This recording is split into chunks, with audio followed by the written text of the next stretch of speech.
Market, everyone. Kevin Hinks back here for our cash tag segment. That means we bring in the co-founder of LikeFolio.com, Mr. Landon Swan, on the show. Landon, good to see you as always.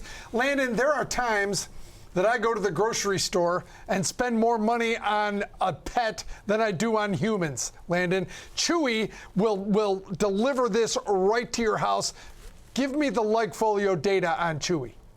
Yeah, sure. You know what? This is a company that I personally love. I think they do a fantastic job.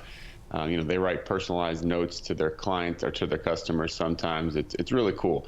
And they benefited tremendously from the pandemic when everybody went out and got a new pet. And of course, it's easier to order online and get it delivered than it is to go to a store, especially when a lot of the stores were closed or hard to get into. So they were in the right place, right time. But if you look now, their stock's actually lower now than it was pre-pandemic. And they were 38 in March of 2020. Now they're 29. They got up over 100 in the middle of all of it. So this stock is really struggling lately. And when we look at the data, there's a lot of things to think about. First of all, the general trend of people buying pet supplies online. I think that's the one that is going to be powering this company. If that trend is helping them, obviously, then that's going to be a good thing. If it's going against, that's going to be a bad thing. And when we look at it, the generic ordering of pet supplies online is down about 30% year over year. And you can kind of see there, it's tailing off. And you can see exactly when the pandemic hit, people started doing it. It was kind of on an uptrend a little bit before that. But then I think if you were thinking about getting a new pet, you got one, and you're not now. So, I think a lot of people are starting to go back to the stores, and for whatever reason, that is really trailing off over the last 4 or 5 months, down again 30% year over year. And when we look at how Chewy's impacted on this specifically, one of the things I like to look at is their web traffic. They actually have one of the highest correlations of web traffic to revenue of all the companies that we track. I think they're 0.99, which is incredible.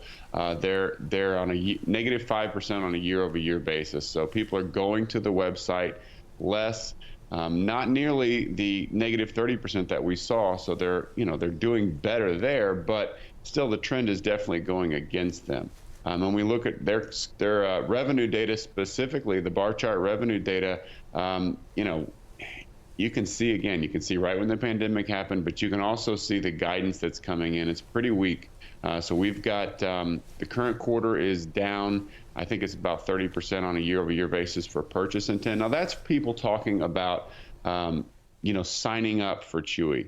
You don't say every time you get an order, you don't go online and say, I'm getting a new shipment from my auto ship from Chewy, but you do talk about when you sign up. So these are kind of new customers, if you will, and the new customers are not coming in at the same rate. And they actually talked about this on their last earnings report. They talked about how, well, first of all, they beat on revenue, they beat on earnings, but their number of active users was down. And that's not what the street wants to hear. The stock reacted by selling off about 5%. But when we look at this company, that they're doing a great job of keeping their customers and extracting more value out of them. They're getting about 15% more customer spend on a year-over-year basis than they were before, close to around $500 a year. Their happiness is extremely high, 83 to 85%. Over the last year, they've moved up. They're actually higher than they were during the pandemic. They are the epitome of keeping customers happy, but they're just not drawing new people in. I think that's really the problem that we're seeing. So we've kind of got a mixed bag. We've got the trend going against them. We're seeing a decrease in the number of customers, but here, as you can see, happiness, it's hard to even come up with who to compare them against. We threw Amazon in there because you can get so much online, but then we also put pets on there, and you can see the difference. 85% happiness is just ridiculous. And again, that's up from 83% last year. So they're climbing on it's really difficult to improve once you get this high, but they're still able to do it. So this is the strong side. They're holding customers. Customers love them. They're not going anywhere. They're spending more.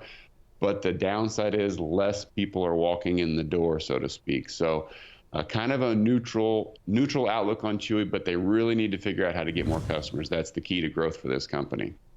With the 3% move today down, Landon, they're at lows basically, not seen since last June. So, the trend continues here. Earnings, expectations wrapped around zero, right? I think they saw a consensus of between, plus and minus 2 cents. So really kind of languishing from an earnings perspective.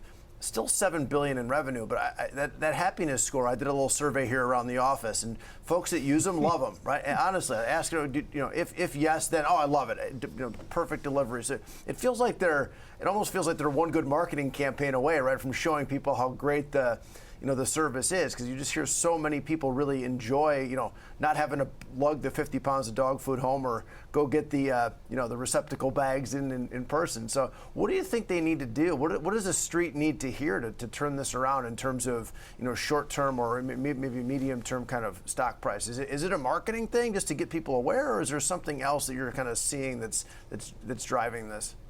It's all customer acquisition. That's it. They have demonstrated a tremendous ability to hold customers and to get them to spend more once they're customers. What they've not done a great job of is getting new customers. I mean, they were in the right place, right time when the pandemic hit, and pet ownership skyrocketed. Everybody wanted a new friend in the house, and that happened, and they benefited from that. But they didn't. That happened because of circumstances outside of their control. They didn't drive that. What they need to do is they need to figure out how to acquire new customers, and they can do it at a pretty big loss. I mean, that needs to be a loss leader for them. Customer acquisition does. They need to be able to pay a lot of money because, again, they're keeping these customers for a long time and they're increasing how much they spend. So they really need to focus on that growth side of things. And I'd be willing to spend 6 to 12 months worth of revenue per customer to get them on board because they're not going anywhere. But so far, I don't know if they've just not been executing or they've not been aggressive enough. But if I'm an investor, I want them to tell me that they're going crazy for customer acquisitions. They're going to spend a ton of money. They're going to do it as efficiently as possible. But the main objective is to get new people signing up because nobody quits and they just spend more money. If I heard that as an investor, I'd buy shares, but I haven't heard that yet. And they're enlarging their footprint, right? They're giving online vet visits. They're giving pet insurance. They give out food samples so your dog can try different tastes. They're making pet owners, as your data shows, very happy, but they're not making investors happy.